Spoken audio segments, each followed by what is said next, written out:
Hello, my name's Emily, and I'm a 29-year-old mom to a son named Jeremy. He is the light of my life, and I'm so happy to call him mine. Unfortunately, there was a point in time when this was in question, and I was put in a dilemma by my husband, Richard.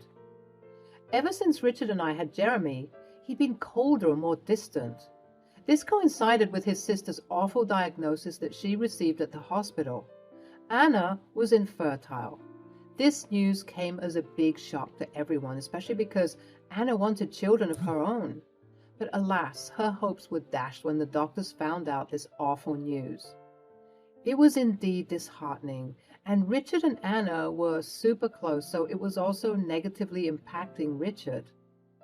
Part of me believes that the reason why he grew cold and distant towards us, and Jeremy in particular, is because Jeremy reminded him of what his sister couldn't have. Perhaps every time he saw Jeremy, he was reminded that he wouldn't have any cousins to play with because he couldn't. Unfortunately, the distance and coldness continued to grow and grow until we were living with a man that we didn't even recognize anymore. Mommy, why is Daddy being so mean? He doesn't want to play anymore. Does he hate us? Sweetie, he doesn't hate us, not one bit. He loves us so much. He's just got a lot on his plate right now. I hated feeling like a liar to my son. The truth was, I didn't even know if Richard still loved us. He didn't even make an effort to cater to us for our birthdays when they arrived. I could allow him to forget my birthday, but forgetting Jeremy's? That was unforgivable. Jeremy was devastated. Why did Daddy forget my birthday? Don't you worry, I will talk to him about it, and he will make it up to you. I was livid. I had to set this man straight and knock some sense into his head. How dare you forget his birthday? It was the one thing that you could do for him since you are no longer around. What are you talking about? Jeremy's birthday. How could you forget? It was the one thing I asked of you. Look, I'm sorry, okay? I just have a lot on my mind. I can't bear to be around that kid. He just makes me think of my poor sister and her awful situation. I get that you love your sister and you're mourning her situation, but you also can't continue to neglect your responsibilities here at home. We have a son together. You should love him and care for him, no matter what. Look, you don't have siblings, so you don't get it. Anna is my twin sister, and I love her to death. We were supposed to have kids so that they can play together and we can strengthen our bond as siblings. So the only reason why you had kids is because you wanted to be twinned with your twin?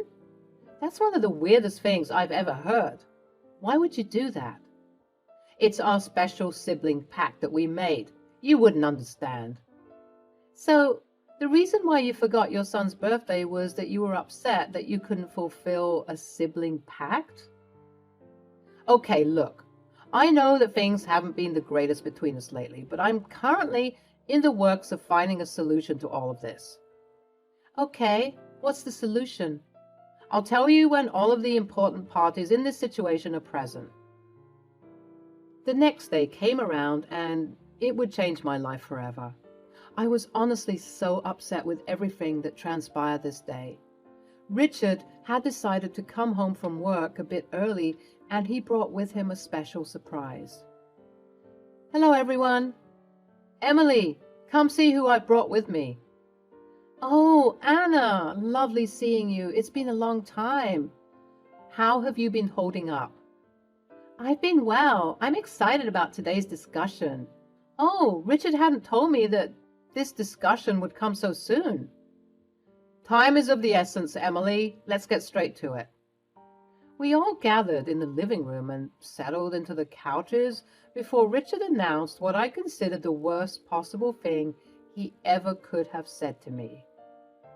As we all know, Anna isn't okay. Rachel, I can't tell you how many sleepless nights I've had just thinking about your predicament. It shakes me to the core. Ask Emily. Well, okay. Yeah, I can say that I've noticed Richard has been distancing himself from Jeremy and me.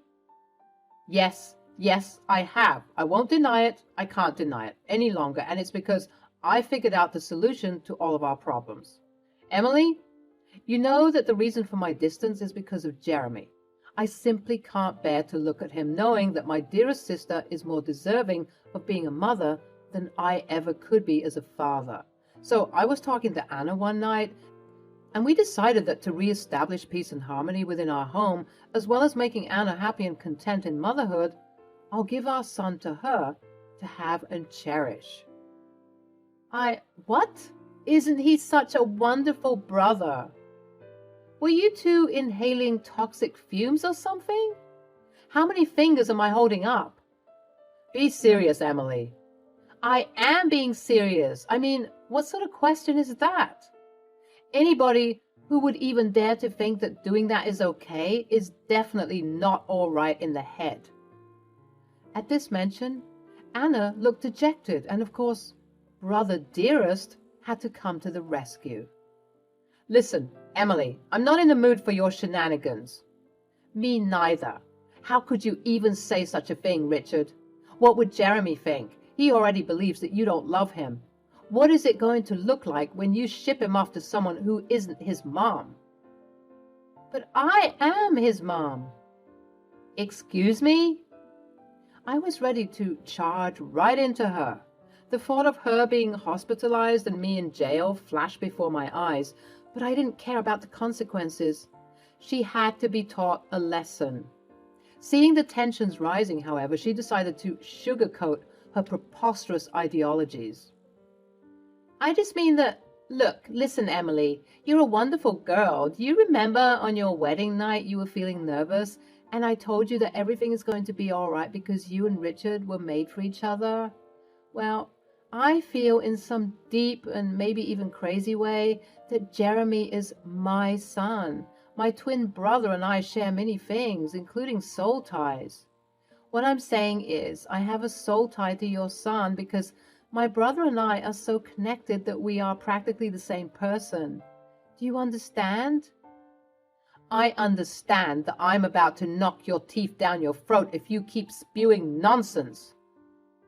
Emily, calm down. Think about it. Really think about it. Why else do I feel like I don't have a connection with Jeremy? Gee, I don't know. Maybe it's because you actively avoid communicating and connecting with your son? Or it could be that he was never meant to be my son in the first place. He was always meant to be Anna's. I think I'm about to pass out. You wouldn't understand. You don't share a connection like we do. You two are sick. If I hadn't made it clear enough, there is no way in hell that you're going to take Jeremy from me. You'd have to kill me first.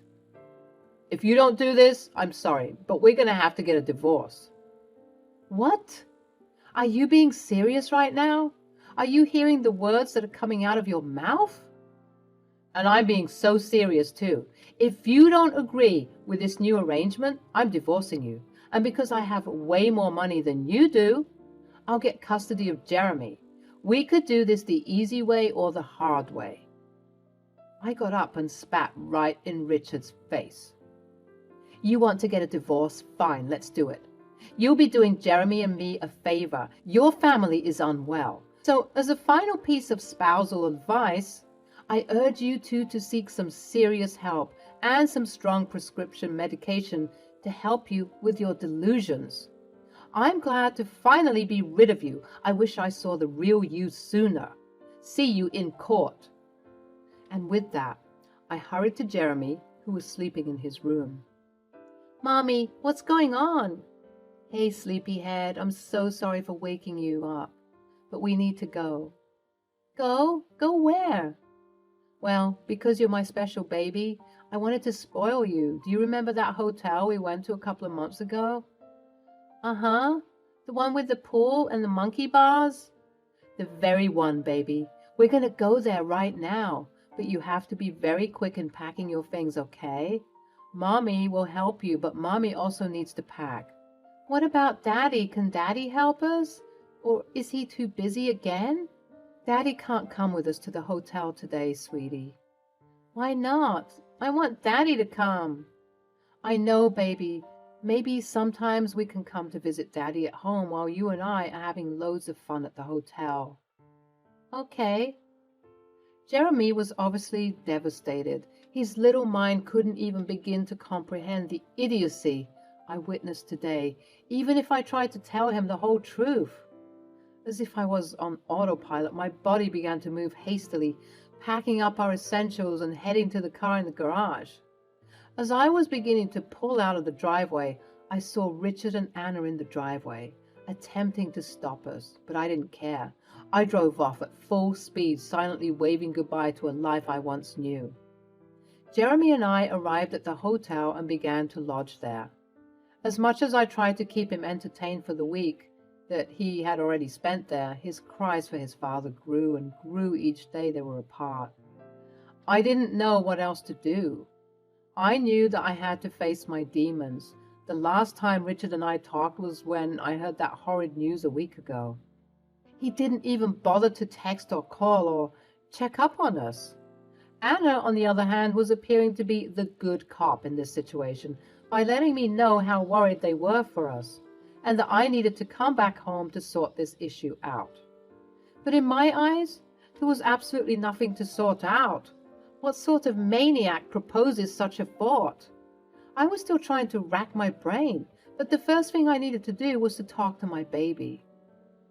Jeremy, my darling, I know you've been asking about Daddy a lot lately, and well, there's no easy way for me to say this, but Daddy is trying to take you away from me and put you in the hands of Auntie Anna. Oh, that's fine. Oh? Yeah, for the weekend, right? I want to sleep over with Daddy and Auntie Anna. No, baby, that's not what I mean. Daddy and Auntie Anna are trying to take you away from me forever. Forever? But I don't want to stay with her forever. I know, baby, and that's why I brought you here, so that we can avoid you being taken away by them. I'm scared, Mommy. Are they going to take me away from you? You listen to me, all right? As long as I'm breathing, no one will ever so much as think to take you away from me again. Do you hear me? I am always going to be with you. Whether or not Jeremy's fast reception of the news was due to a lack of understanding or an abundant and sufficient enough understanding, I will never know.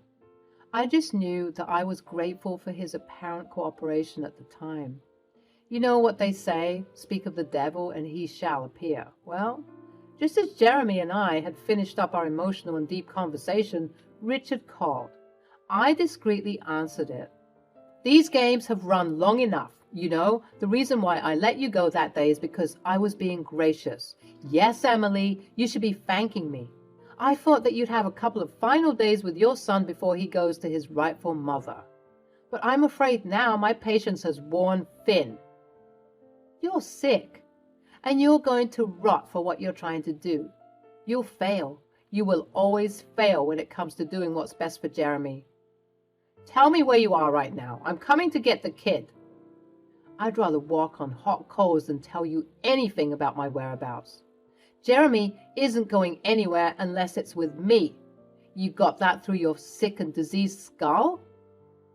Grr, I'll see you in court, Emily. I didn't want to do this, I really didn't, but you forced my hand. I'm going to ruin you. You'll never see him again, I swear it. Game on, Richard. You'll regret this. I hung up the phone, panting and bewildered at just how quickly my life seemed to have turned upside down. I just wanted to do what's best for Jeremy. That's what I always wanted to do. But for some reason, Richard and Anna just couldn't see that. I started to think about how I can best handle this situation that ends up with me winning and Richard and Anna losing, big time. I paced and pondered and paced, and then it hit me. I began racking my brain for possible password combinations. I was going to get a little dirt as leverage. Richard was right earlier when he said that he would most likely get custody of Jeremy. When you have friends in high places, it's easy to sway the court of law in whichever direction one sees fit. I, unfortunately, had no such connection, so I was going to have to get dirt on Richard that was so wild, so big and crazy that no amount of schmoozing would get him a lighter sentence hearing. I was logging into his email, trying many different things like his birthday and my birthday. Even Jeremy's name and birthday came up to be incorrect. Then it hit me. I typed Anna's name into the box, and what do you know? It worked. It was getting spooky how obsessed he was with his sister. Even though I went into his account, being wary of his suspicious behavior with his sister, nothing could have prepared me for what I was about to see. When I typed in Anna in the search bar, I was bombarded with myriads of email chains and threads between them. There were thousands and thousands of conversations, and when I opened a couple to see what I'd find, I was completely petrified. In those email threads were Richard and Anna appearing to be engaging in some shady stuff, to say the least. As I dug deeper and deeper, it appeared to be some sort of occultist practice that they were engaging in. There were a bunch of scary pictures of seemingly random objects, and I noticed that all of their emails ended with, "Praise be to higher brother." Were these two part of some cult? As I continued to search for answers, it genuinely appeared that way. They were talking about some scary things like the Illuminati and the government. They had emails that were detailing some conspiracy theories. And last, but certainly not least, they were talking about making a sacrifice to this higher brother. My gut told me to search Jeremy in the search bar, and part of me wished I hadn't. There were hordes of emails, specifically between Anna and Richard, talking about Jeremy. Not only were they talking about whisking him away from me, but they were also planning on recruiting him and indoctrinating him into this sick practice. To say I was flabbergasted would be a complete understatement. But most of all, I was completely horrified. I was shaking with fear with all of the disturbing things I saw. I knew what I had to do. I had to expose this sick behavior so that Jeremy wouldn't be taken away from me. I gathered all the details I could and contacted my lawyer. I also accidentally leaked the news to Twitter, where people who were eager for the drama spread it far and wide.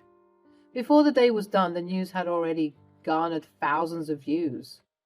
I was receiving messages and calls from both Richard and Anna, but I ignored them.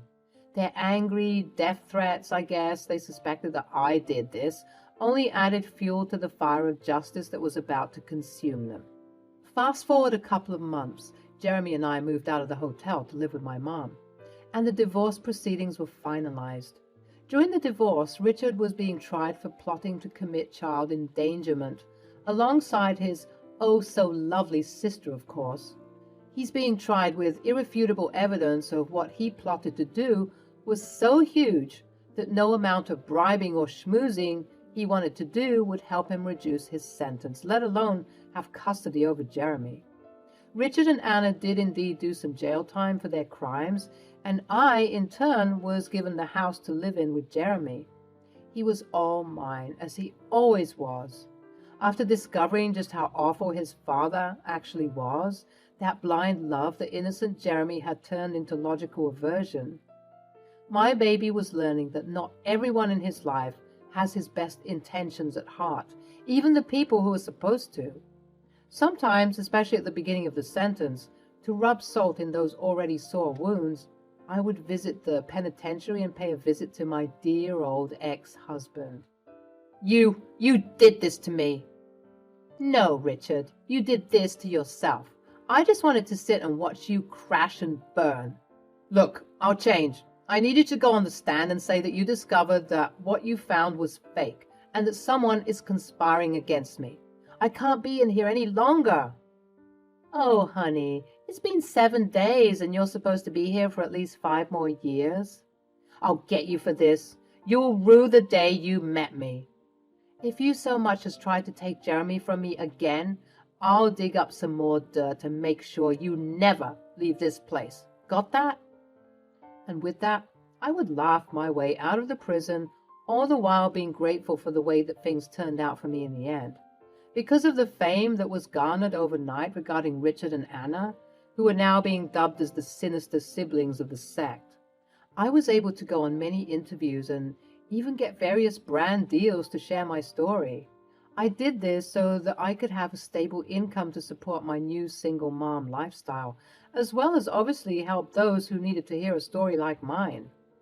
People think that this sort of thing can't happen to them. Trust me. I'm always of the belief that I was a very average lady with nothing crazy going on in her life. But here I am, surprised and shocked that something like this could happen to me. I hope you all learned something. Take care.